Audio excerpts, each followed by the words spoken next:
for about 2 years. I left and joined Makecha and Company, the late Makecha and Company.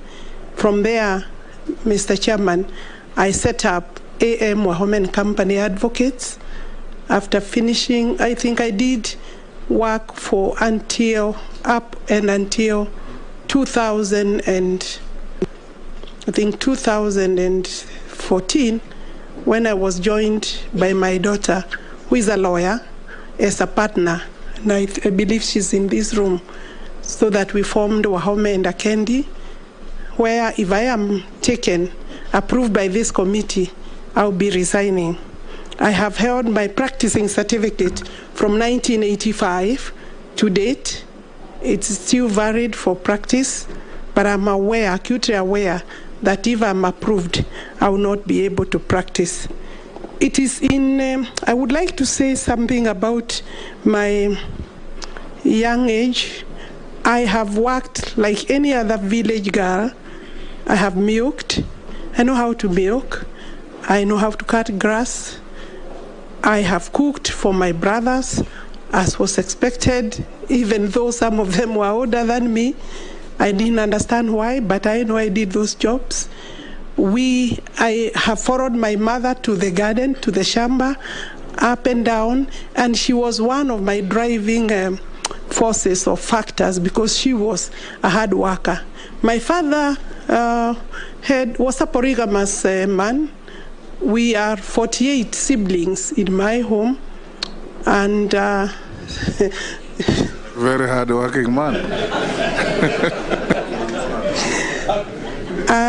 Something I don't wish most men or many men to do, but and especially with the current economic times, I know that it is really a situation that I looked forward to actually making an improvement in my life.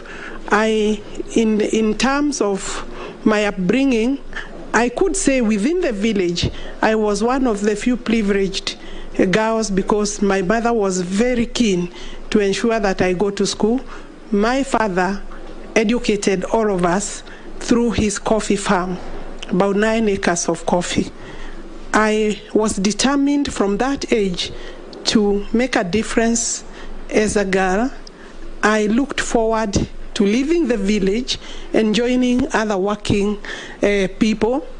And as I sit here looking forward for approval, and I hope that I will be approved, I would want to encourage other girls from the village going to school even without shoes today, maybe no water in their homes, no running tap, no food sometimes, but that there is a hope and there is a future, and they can be able to work and reach higher heights than what is their situation.